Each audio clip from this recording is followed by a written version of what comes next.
Hi everybody, thanks a lot for joining us tonight. I'm Giovanni, I'm the co-founder and CEO of Moneyfarm. I will give you a brief introduction and I think the evening is quite packed, and then we have Richard, our Chief Investment Officer, and James, our Head of Investment Advisory, giving you a bit of perspective of what we're doing both in the market and in the advisory piece. First of all, I'm gonna start you telling a bit of the story of Moneyfarm when we started. So I started the company with Paolo, which is our chairman. We used to work in a bank, actually in Deutsche Bank here in London. And the idea was that basically we really thought about people investing their money and how bad decision really can create a bad outcome. We thought that wealth management was something that was not, I would say, properly designed for the end customer sometimes, and the cost was just too high. So we started with a simple process in Italy, and then we came to the UK in 2015, and since then we've grown the business. Now we are roughly 43,000 customers across Italy, the UK, and Germany. We reach 1 billion euros under management basically late last year. We have delivered strong growth. I mean, our value proposition is really simple, and we hope that you being here have chosen us because we do offer a very simple, transparent, but also we believe very efficient way to manage the money for the long term. And now we have roughly 140 people across 4 offices in Europe. We are a very European company in the sense that our headquarters is in the UK. We are regulated by the Financial Conduct Authority, but we do have still a very big team in Italy and in Germany where we operate. Recently, I think one of the highlights of the last year for us, we did this very big partnership with Poste Italiane. Poste Italiane is the largest Italian distributor of financial service products, so it's kind of the postal office, so it's comparable to here, but differently. They have a bank, and they're also the 3rd biggest bank in the country, and then choose us to effectively power their digital wealth management proposition. So exactly what you have as customer, if you are a customer of Poste Italiane today, you can buy it as well. For us, it was a great way, I would say, to validate our business model and also help us achieve scale faster through a distribution partnership.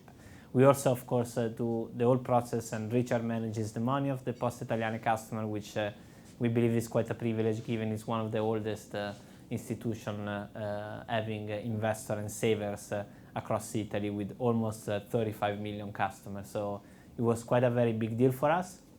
I would say last year in the UK was a strange year for the reason we all know about, but we decided to still very much commit to it, and this year we have increased a lot our budget and our talent, and you're gonna see us in the tube starting from next Monday, I believe.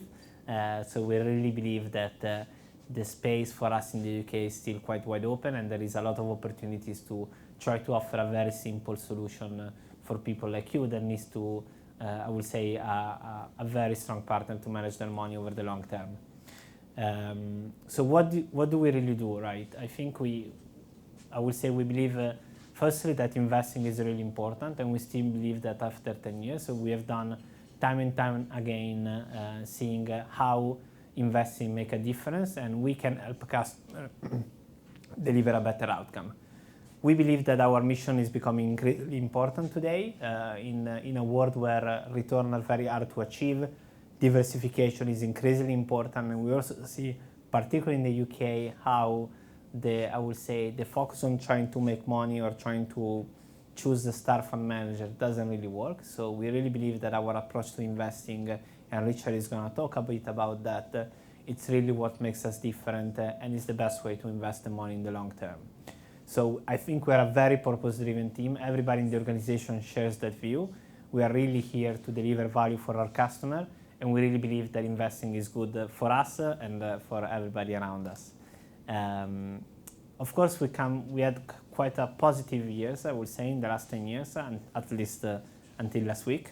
We'll see how it goes, but basically, having said that, I think that it doesn't mean that we should kind of stop investing today, actually even more so. I think if you were not invested previously, you should try to invest more. I mean, The fact that the market sold off a bit, we consider it always an opportunity because we have to think about, particularly the people in the accumulation phase, you will end up buying and investing more. So that's always how we think about the market.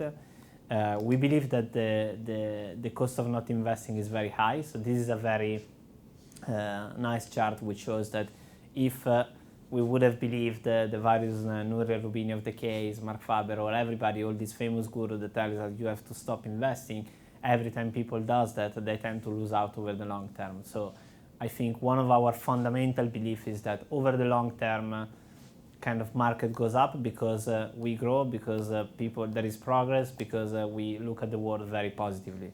And time and again, we try to remind ourselves and the customers and help them, even in period of market stress, try to control their emotion to make sure we focus on the long term.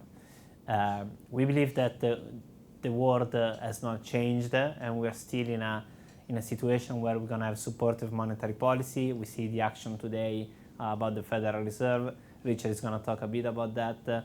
We do have low interest rates, so unfortunately for us, cash is not really an option, and is always the surest way to lose the real value of money over the long term. And we do believe that we're going to be moderate inflation. These three things really force us to basically be invested and try to do it in the most efficient way possible and most diversified way possible, because we really don't know what the future is going to hold. So this is what we do. We are very transparent and low cost, very easy to use, and we have a winning investment strategy on which I think we fundamentally believe in as a team and as a company. So I will now move to the Richard and James. First of all, we're going to give you a brief insight of the strategic asset allocation for 2020. So every year we do this process, which Richard is going to talk to you about. It's really kind of one of the pillars of our investment strategy that hopefully gives you some insight in how we make decisions about your portfolio. We talk about the financial planning and why and James came to us and what we intend to do on that front, which we believe is kind of the next key big thing for us in terms of helping people to get the best of their money and their wealth. And lastly, we have some drinks, and hope you can put a face on top of the platform meeting all of us. So thanks very much for coming, and over to you, Richard.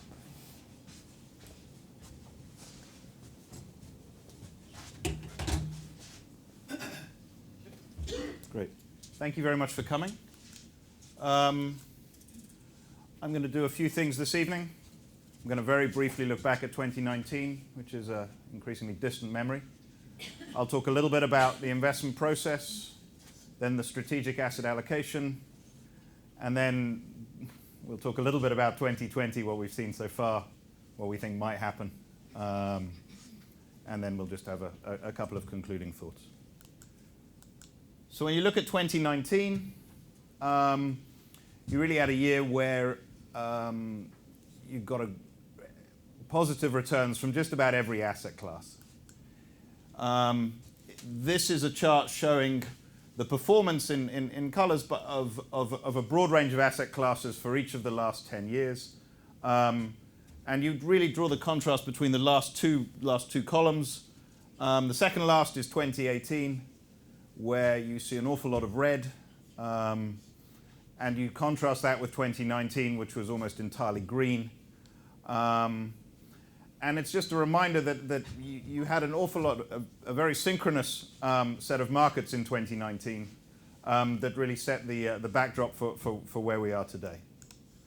Now, if you think back to December of 2018, the outlook wasn't quite so good. There was a real concern in financial markets, particularly in equity markets, that the US Federal Reserve would over-tighten and that it would put the economy into recession. And you really see that the real catalyst for an improvement in financial markets was very much the decision or the expectation, and then the decision by the US Federal Reserve to move from a tightening bias of hiking interest rates towards lowering interest rates. The blue shaded area is the percentage or the amount of bonds globally that now were yielding negative yields. And having seen that fall over the last couple of years, you saw that increase significantly as the US Fed cut interest rates in 2019. And it's just another reminder of the extent to which the US Federal Reserve still dominates monetary policy on a global basis. I really want to contrast this chart with the next one. What you see here is how returns in any given year are broken down. And we've broken them down between earnings, dividends, and the movement in the valuation. And what you see in any given single year is that the movement in the valuation, the blue bar, explains an awful lot of the returns. But when you think about it over 10 years, which will become relevant when we get to the SAA, the Strategic Asset Allocation, you see that it's really much more around earnings growth and dividends that's driving the overall shape of the returns for global equities. So when you think about it for any single year, the movement in the valuation can make a very big difference. But over time, you see that begin to fade away. And it's really about the underlying fundamentals of markets, of the global economy. And that's something that really underpins how we think about the strategic asset allocation. And I'll talk a bit more about that in a second. Similarly, for bonds, the blue bar is really the shape of valuation. Quite noisy over a single year, much more stable over the last 10 years, last 15 even. And so it's really a reminder that when you think about the long term, you're not thinking about markets bouncing up and down, you're thinking much more about long-term fundamentals. Just to turn briefly to the investment process, you see two columns here. The left-hand side is really about you, about our customers, about their tolerances, about their knowledge and experience, and it translates into a portfolio risk profile. The right-hand side is about our investment process, how we take that information and build a portfolio around it. And the part that we're going to focus on this evening is actually just this one part, the strategic asset allocation. And the strategic asset allocation is something, as Giovanni said, that we do every year. And you really look forward 10 years and think about the expected returns and volatility for a broad range of asset classes. We start from a macroeconomic perspective, and then we move into individual asset classes. So where have we come from? The left-hand side is the trajectory of recoveries, the last 7 economic recoveries over the last 50 odd years. What you see is that the most recent economic recovery since June 2009 has been the shallowest recovery. We hear a lot about this, about how economic growth since the financial crisis has, generally speaking, been disappointing. And yet, it's been a very positive environment, particularly for equity markets. And the right-hand chart explains why, because it's the same set of periods, but now it's looking at earnings trends in the US. And what you see is that on the left-hand side, you have weak economic growth. On the right-hand side, that is translated into the strongest earnings growth for US corporates out of any of these recoveries. So really what we've seen over the last 10 years is that the lion's share of the gains in the US economy, particularly, but this is true elsewhere as well, has really come into companies, into corporates, and by extension into equities. That's clearly benefited people who've invested in equities, and you've seen overall on a relative basis, until quite recently, the labor market wage growth really lagging a little bit. And that's fed some of the inequality that we hear an awful lot about, or that we've heard an awful lot about over the last couple of years. So when we think about the macroeconomic context going forward, the assumptions that we have are really an extension of what we've seen over the last few years. Relatively slow economic growth, inflation that is perhaps a little bit higher in some markets than it has been in the past, notably in the Eurozone, but certainly nothing to give us great concern with regards to monetary policy and interest rates. Taking that set of macroeconomic assumptions, we've developed this group of expected returns for a range of asset classes. What you see here is developed market equities continue to look the best on a relative basis, at least in terms of expected returns, although lower than you've seen in the past. And this is a theme that you'll see time and again. The expected returns that we have for the next 10 years are not as good as you've seen up until this point. You know, we've lived through a period overall of very strong very strong returns since the financial crisis. And life is a little bit harder. Interest rates are lower than they were. Starting equity valuations are a little bit higher. So when you think about the expected returns for portfolios, they won't be quite as good as what you've seen in the past. But you continue to see significant opportunities to overall grow your wealth over the long term. What happens in the short term, we can talk about in a bit more detail. But the long-term performance for developed market equities, for emerging market debt, and to a lesser extent for emerging market equities, on our estimates, still look relatively attractive. Now, let's put it in context. These are the expected returns that we had, in this case, for the Italian SAA, which we have a longer track record for, to really show you, using broadly speaking the same methodology, how the expected returns that I just showed you compares to what we've seen in the past. So the first point to make is on developed market equities. At the end of 2018, following the sell-off, we ran this particular model, and as you might expect, we had higher expected returns than we had for the last few years. Coming to the end of 2019, the expected returns still look relatively good compared to 16 and 17, but perhaps not as good as they were compared to 2019. And that makes sense after a very strong set of returns in 2019. Fixed income remains challenged from an expected return perspective. Starting yields are very low. Inflation expectations are fairly low as well. But your ability to earn a return from cash and from government bonds is clearly a little bit weaker than it would have been 10 or 15 years ago. Emerging market equities is an interesting one for us. We had changed our, we'll say a little bit more about it, we changed our methodology to really focus on trade as the key macroeconomic driver of expected returns in emerging markets rather than GDP growth. And as we've seen trade growth be relatively weak, you've seen that reflected in the expected returns, the long-term expected returns that we have for emerging market equities relative to history. We continue to see some interesting opportunities in emerging market fixed income and in global high yield. But the underlying message is we still see decent opportunities in developed market equities, but the overall set of expected returns on a global basis is a little bit lower than we've seen in the past. We think that means you need to focus on cost, you need to focus on having an efficient asset allocation and an efficient implementation. Now, just breaking it down in a little bit more detail, I look at the right-hand chart. So when we think about how we've constructed that 4.2%, a chunk of it is really about earnings growth, long-term earnings growth. Some of it is around dividends. And we've assumed that capital gain or capital loss, the valuation, is a slight detractor.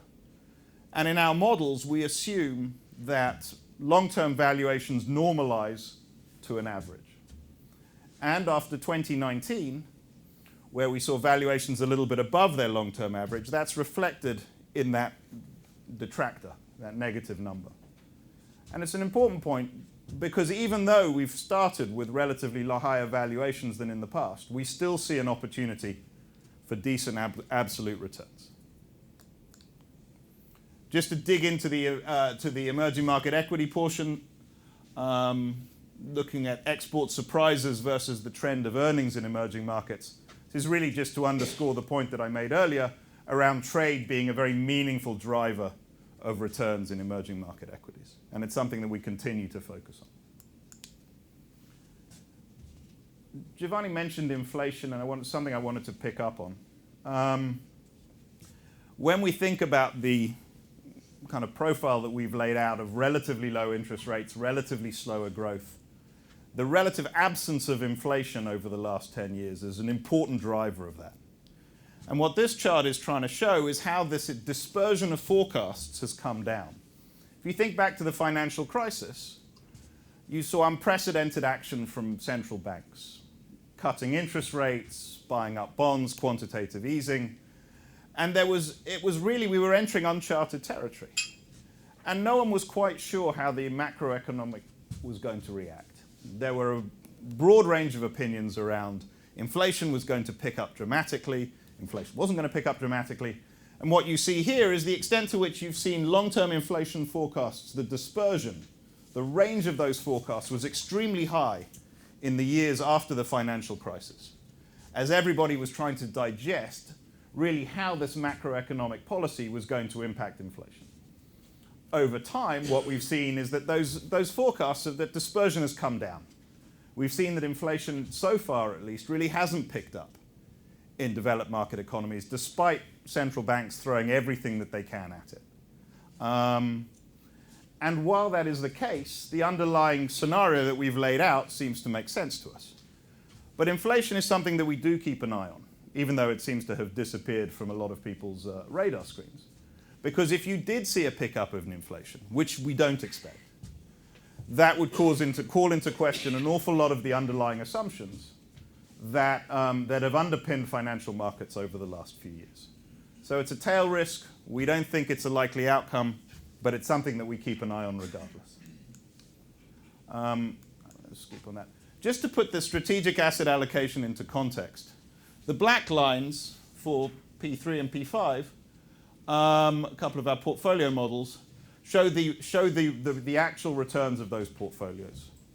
And what you see is that it sits squarely in the expected cone of returns that we'd outlined in the strategic asset allocation, which is reassuring to us because it suggests that the portfolios that we built have behaved in the way that the strategic asset allocation would suggest.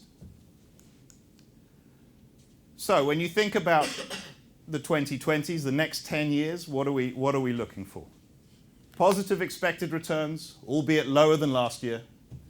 Low bond yields, as investors look for returns in the equity component. A continuation of what we've seen in the last 10 years. Moderate growth, low inflation, low interest rates. Low expected returns in developed market government bonds.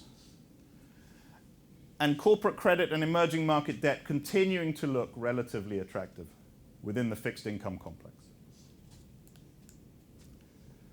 Now let's turn to 2020. The initial set of slides that I had for this have changed somewhat in the last couple of weeks. So I actually put some comments up front because the slides, I'll show them to you as well. So look, you can't escape it. I'm glad everybody came this evening. The coronavirus represents a significant short-term risk to growth. It does. The duration and the intensity of it is extremely unclear at this point.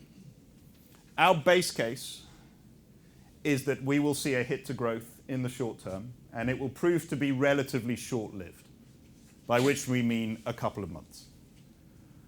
And why do we say that's our base case? Because you haven't seen us act significantly on the portfolios. And when we do act, you won't see a dramatic shift in the risk profiles that we have. We continue to think that the portfolios overall are relatively conservatively positioned. And we think that if we did see material weakness, particularly in equity markets, that we have room to add to our equity exposure. For context, we cut our equity exposure twice in the last 18 months, in October of 2018 and March of 2019. Through the rest of 2019, we kind of searched our souls and debated what we got right, what we got wrong. The portfolio still did relatively well, but we had cut risk perhaps a little bit earlier. And so with that in mind, we're conscious that we have some scope to add if we feel that that's right. But when I say that this is our base case, it's a base case that's reflected in the portfolios. It's not an academic conversation in that sense. I wrote that we would expect central banks to cut interest rates. Thank you for the Federal Reserve. They did that this afternoon. It's a little bit of a two-edged sword, the way that the Fed has behaved, to be honest. You've cut 50 basis points off cycle. You haven't waited until the meeting on the 17th or the 18th of March. And that can reassure people and it can concern people. There's always going to be that view, what does the Fed know that the rest of us don't know? I think that the Fed has seen what the rest of us have already seen as well, which is that there will be a hit to growth. If you wanted to be cynical, you might suggest that Donald Trump has got on the phone and suggested that his re-election is in some danger, and it would be very nice if they cut interest rates, but I'm sure that's not what happened. So what does it mean for corporates? We think earnings expectations will come down. That's not a radical suggestion. Expected earnings growth for global equities was around 10% at the start of the year, and it's likely to come down. That isn't an insurmountable problem for equity markets. Global equities started 2019 with 10% growth expectations and ended at 0. So this isn't a terrible situation, but you would like to have seen earnings growth accelerate in 2020, and that probably was the base case up until a few weeks ago. Nonetheless, it's probably fair to say that equity markets have already moved to some extent to reflect this. And we continue to think that where you might have expected to see monetary policy become a little less accommodative as we went into the middle of the year, it now seems very likely that you will see not only lower interest rates across the board, but also possibly increased fiscal spending as well. The appetite for infrastructure spending, we see it in the UK, you even hear rumors of it in Germany. So it wouldn't be and it's something that central bankers have called for the last decade. They are generally speaking tired of having to do all the heavy lifting on the policy side. So it would be interesting to see how this plays out, but looking for increased fiscal spending seems more plausible today than it probably has done over the last couple of years. When we think about other sources of volatility, the US election is coming up in November. We should have a Democratic nominee by July. As we sit here today, the moderate wing of the Democratic Party seems to be trying to coalesce around Joe Biden. And it, at this point, looks too close to call. We would argue that a Sanders presidency would be negative for US equities. Don't think that's a particularly radical thought. And painful though it may be to some, from a purely financial markets perspective, a Trump re-election is probably going to be taken relatively well by the US equity market. Pains me slightly. I will admit, sorry, I shouldn't have these views, but it does pain me slightly to say that. Finally, let's just touch briefly on Brexit. As we sit here today, I guess they call it an Australian-type scenario now, right? That's what he calls it, which is no deal, right, or some variation of that. Seems to be increasingly likely, but this is a political negotiation, and let's see how it plays out. You know, we continue to think from a portfolio perspective that having globally diversified portfolios that don't have a particular home country bias makes a lot of sense, and makes a lot of sense in 2020.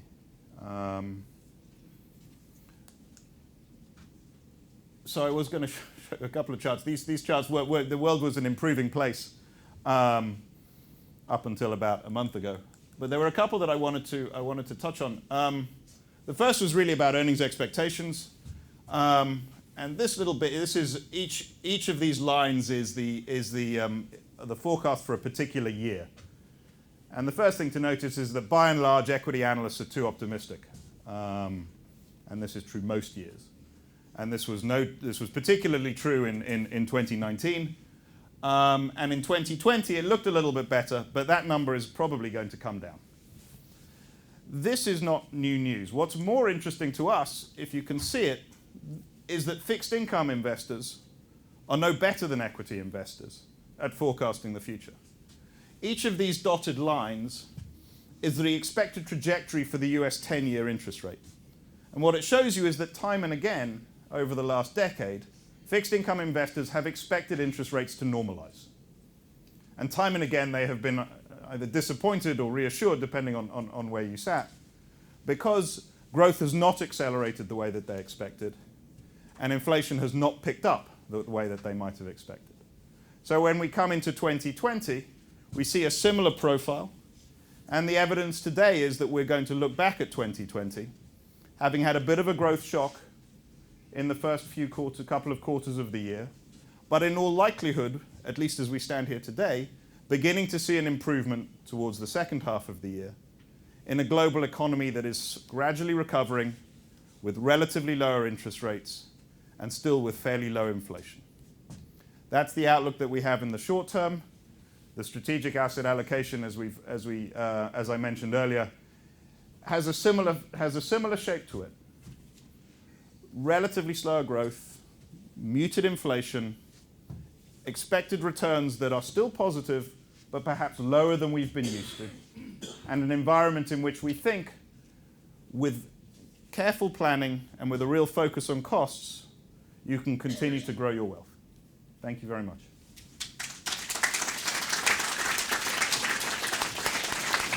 Hello.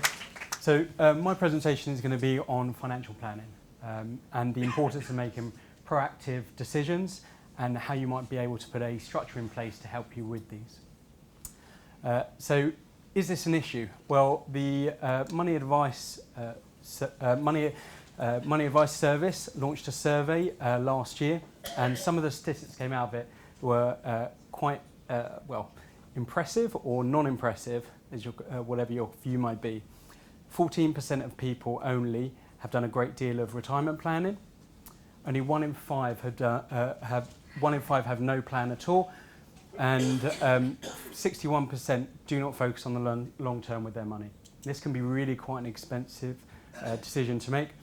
And the middle one is the key one here. 57% of people do not feel confident planning for their financial future. It doesn't have to be complex, it doesn't have to be difficult, and one of the reasons is life gets in the way. People just defer and don't make any proactive decisions, but that can be costly. I've got an example of what the cost might be here. It's a basic example, but this is hypothetically someone in 1990, they decided to invest just £100 a month into a mixed portfolio. The blue line here is if they deferred, they let it drift, and they deferred by 5 years, and then the green line deferring for 10 years. And what you can see here, the cost of that over the long term is very meaningful. So deferring by 5 years would have cost you at the end £53,000, and by 10 years £82,500 for a cost of £12,000 extra contributions. So what this demonstrates is small and often can actually make a meaningful impact over the long term. So you want to make a plan, you want to make some decisions, but you're like one of the 57%, you don't know where to start. Having some sort of structure in place is better than nothing. And I've put together here a sort of relatively straightforward structure that anybody could follow. I'm going to talk through it. But what I want to get across is, again, it doesn't have to be complex. For some people, it might just be a case of figuring out how much you can save monthly. For others, it will be more sophisticated. They might need help. But again, making some decision, even if it's to do nothing, is better than just sitting on your hands. So where do we start? Objectives and goals are the foundation for all of your financial decision making. And when I'm talking with clients about this, I like to frame it in the context of different time frames. So short term, what you want to achieve in the next year, that might be saving for a holiday, buying a new car.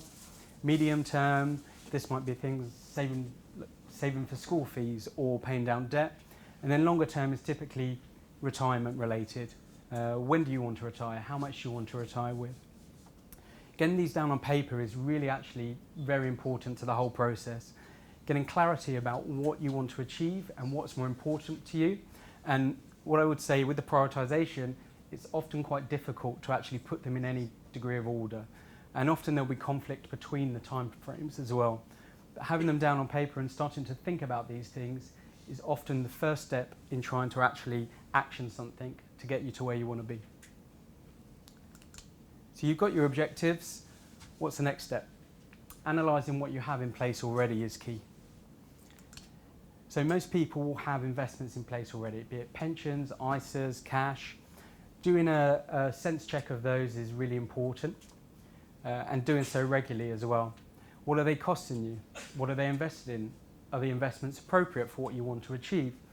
Are there any specific benefits? So classic example here is someone might have invested into a cash ISA. Typically they'll come with a bonus rate at outset. Is that still in place? Should it be moved to somewhere where there is a better rate available? One of the interesting statistics that I've heard is that now there's an expectation that people will work at 12 different organisations through their lifetime. And with auto-enrolment, that means up to 12 pensions scattered all over the place. Is it appropriate to consolidate these so that you know that they're all easily manageable and all aligned with what you want to achieve? How much do you owe is an important one. What do you owe? What's your income? I think it's not going to be all in participation, but if I ask for a show of hands, I would guarantee that most people would know what their salary is. The next one is more important, but my experience tells me that next to nobody in the room will have a firm handle on this. Knowing what you spend and what you spend it on is vitally important. Knowing what your fixed costs are, how much you need every month to pay for your rent, your mortgage, electricity, for your food, is a key thing to know. And also, what else you spend your money on as well. It sounds like I'm being the fun police, but if I told you that your £2.50 cup of Costa coffee every day is over £500 in the course of a year, is that valuable to you? It might be, but it might not be. But having that information to hand will let you better make decisions for your finances. Life cover is important as well. A lot of people will have this in place through their work, but how much do you have? Is it enough? So you've gathered your data, you've analysed it, now it's time to create a plan. This is where it becomes quite difficult for me to talk to a diverse group of people about specifics. So what I'm going to do is talk through 3 phases of someone's typical life and the considerations you might want to make in creating your plan at that stage. So accumulation phase, you're in work, you're earning money, you're saving. Approaching and entering retirement, so that transition period between accumulating and starting to draw down, and then mid-retirement and beyond. So in the accumulation phase, first and foremost, protection. Having an emergency fund, like I said, what are your fixed costs? What do you need if suddenly you are out of work for a period of time? A typical rule of thumb is 3 to 6 months worth of liquidity to cover those. Do you have sufficient protection in place? What is your life cover? Is it the right type of life cover? Do you need to think about protecting your salary as well? Again, your debt, repaying your debt. What type of debt do you have? Most people might have a mortgage, but also credit card saving and maybe store cards. What is the rate that you're paying on those, and should you consider consolidating your debt or paying off some sooner than others? Developing a regular pattern of saving during this phase is key. As I said before with the example of the graph, small and often actually adds up over time. This next one is one that's often overlooked when thinking about finances, but making a will is really important. Any will do, but having just something in place is more important than deferring it until you think that you might need it.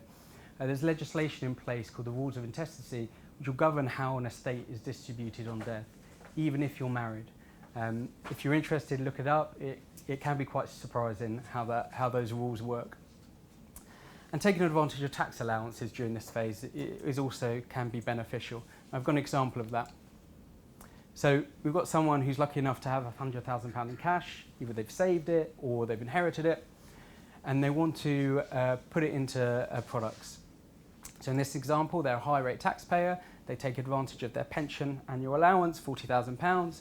They take advantage of their ISA allowances, of which £4,000 is in a lifetime ISA, and the rest for the time being goes into a general investment account. Immediately they get a bonus from the lifetime ISA of £1,000 and £16,000 of pension tax relief. So in this scenario, immediately £17,000 increase in net worth. In addition, you've put £61,000 in extremely tax efficient environments for ongoing growth, the pension and the ISAs. One of the considerations, though, is that you've also put £45,000 into illiquid products, so the pensions and the LISAs. So again, going back to the foundation should be your objectives. If the objective for this money is to, say, buy a house in 3 to 5 years' time, probably the last thing you're going to do is put it in a pension and lifetime ISA. So you're now entering and approaching retirement. Considerations here are how much do you need? Probably be clearer at this stage, and can you afford to retire? What risk you're taking, and should this be reduced? So typically, as you're approaching the point where you're going to start drawing down from the portfolio, you'd like to review your risk. This last week has been a classic example. If you're invested in a high-risk portfolio and you're at the point that you need to draw some of that money out, taking money out when the markets have just plummeted is going to crystallise that loss for the proportion that you've taken out. So trying to reduce the volatility in your portfolio is probably a sensible thing to consider. Is life cover and medical insurance needed? Again, if this is provided through your work, you might want to replace this. And then, where should you fund your retirement from? So I've got, again, an example here of trying to be as tax effective from drawing down from your portfolio. You've got an income need, and you've got 3 pots: pension, general investment account, and an ISA. A lot of people might assume, okay, I've got a pension, that's a product for retirement, I'm just going to draw down my income all from there and leave my general investment account and my ISA where it is. Great, you've got the 25% tax-free that you can draw. The remainder, though, is taxed as income. What you might consider is actually taking a portion from the pension, but taking some from your general investment account as capital. You've got your CGT allowance every year, £12,000.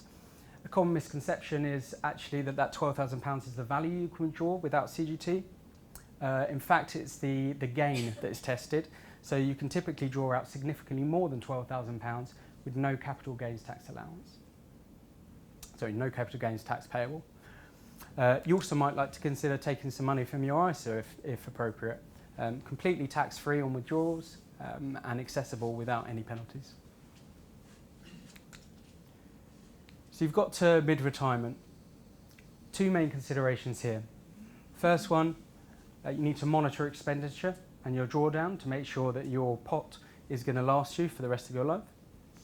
And once you're comfortable that that's the case, you might start starting to think about inheritance tax planning. What I want to get across here is that a lot of times people think about big, significant gifts with inheritance tax, but it doesn't have to be the case.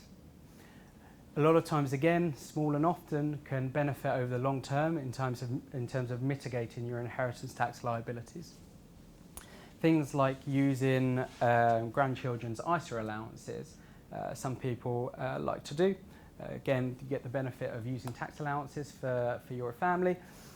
Other people don't like the idea that your grandchildren are going to have access to the pot when they're 18, so like to use pension allowances for their grandchildren. You can set up a pension from any age, from as soon as someone is born, and you have an annual allowance of £3,600 gross.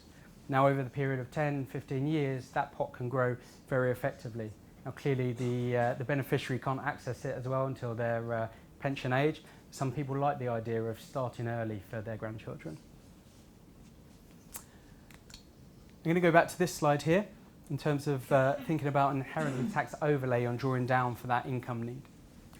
We said before, okay, we're trying to minimise the tax that we pay in any given year. Actually, if you're thinking about funding your income need, but with an inheritance tax overlay, your pension is outside of your estate for inheritance tax purposes. It's not tested at all. You won't pay up to 40% on inheritance tax from your pension, whereas your general investment account and ISA are. You can pass them to your spouse, inheritance tax free, but on the death of your spouse, they will be tested against inheritance tax and you'll potentially lose 40% of them. So what you might like to consider is actually switching off your pension and drawing more from your general investment account and your ISA, even to the point that you just completely extinguish them. If you're in drawdown with your pension, it's accessible at any point, so you can switch it back on if you want to. You can extinguish the other 2 and then start it. But what this strategy would do in this circumstance, would reduce the amount that will be tested against inheritance tax and leave your pension, which is outside of your estate, to grow. So the ultimate estate that gets passed on could be bigger. So we're at the point where it's important to actually follow through, and sometimes people don't do that. So if you created some plans, now it's time to action them. So start saving immediately. This is a concept, pay yourself first, is one that I personally like, and I use the word discipline. The concept is sometimes people think about how much they can save as being the amount left over at the end of the month. You get paid at the beginning of the month, you spend a certain amount of money, and then the bit that's left over is the amount that you can save. Pay yourself first is treating your savings like a bill. Comes out at the beginning of the month, you set up a direct debit, just disappears. Clearly you can amend the direct debit if it needs to be, but over time you just don't notice that it's going. And again, small and often can make meaningful impact on the long term. Keeping your goals in mind and working towards them. As I said, I think writing your goals down on paper actually solidifies things in your head.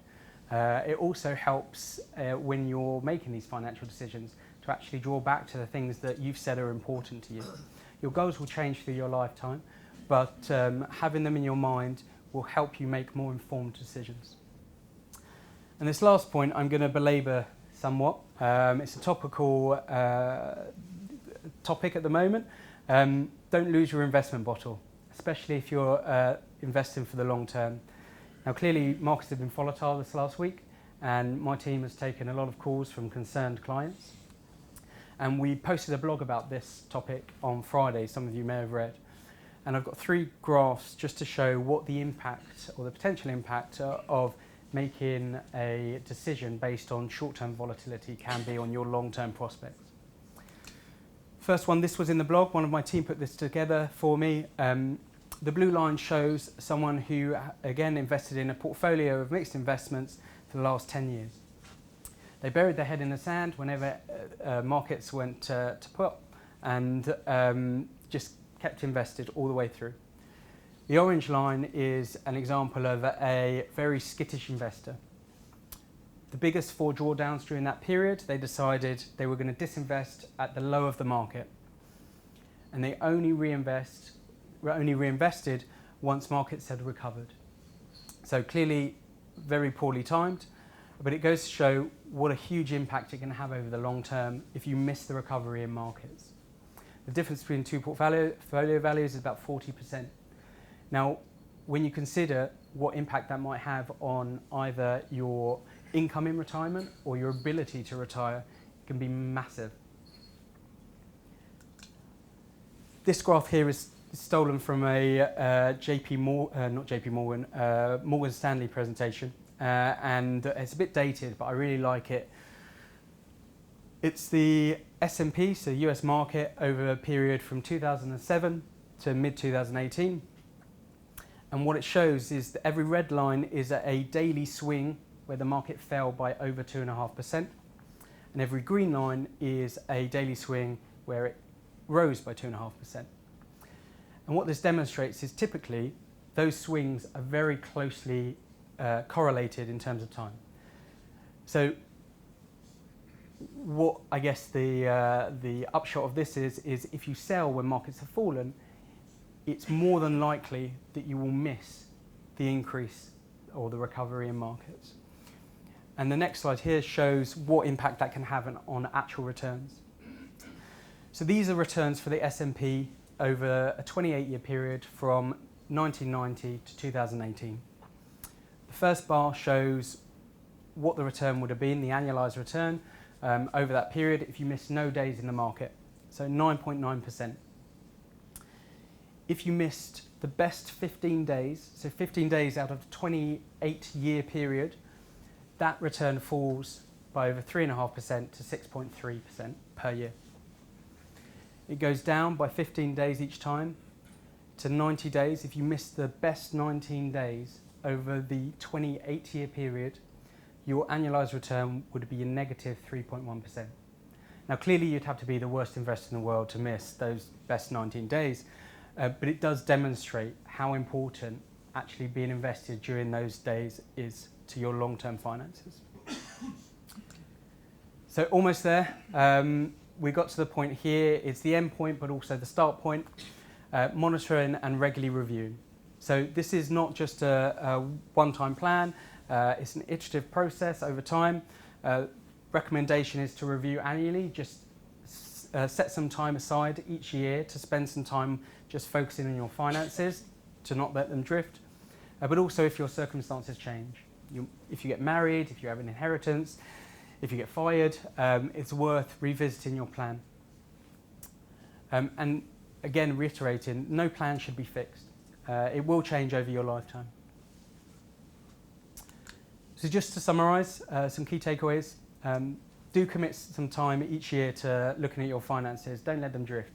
Do be proactive. Even if the decision is to do nothing at all, it's more valuable to make an informed decision than no decision at all. Get a structure that works for you. I've outlined a simple process here, but find something that works for you. It doesn't have to be this. You might need help at some point, and that's fine. But again, just finding something that works for you is important. Get a handle on your expenditure. Fun police again. This is really a really important thing to understand, and is often the thing that people just ignore completely because they don't want to do the exercise. Start saving and investing as soon as you're able for the long term. Again, small and often can make a big difference over the long term.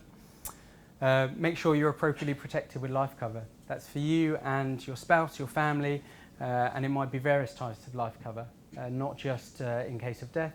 It might be to protect your salary in case you couldn't work. It's never too early to make a will. And finally, just make a plan and try to stick to it. One of the other results from the Money Advice Service survey was that roughly half the people didn't stick to a plan when they made it. So don't let that be you. Do spend some time thinking about your finances and yeah, proactively making decisions. And that's it. So on behalf of everyone from Moneyfarm, thank you for coming. Thank you.